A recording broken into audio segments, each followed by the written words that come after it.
Si Pangulong Marcos Jr. ang nag-utos nito, abay mananagot siya sapagkat impeachable ground ang kanyang ginawa sapagkat pinagtaksilan niya ang sumpang ginawa niya bilang presidente ng bansa na pangalagaan at ipagtanggol ang interes ng bansa at ng ating kasarinlan.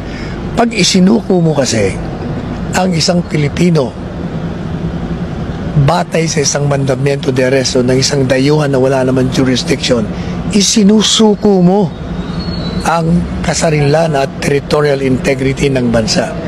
At yan ay culpable violation of the Constitution. Ito lang pag-deprive mo ng mga abogado. Kaya yung sinasabi ni Presidente Duterte, 2 linggo na nakakaraan, na mukhang tayo ay patungo sa diktadurya. Ano bang patungo? Eto na yon. Nandito na tayo. Ang nangyari kay PRRD ay isang politika. Ito'y tungkol sa 2028 elections.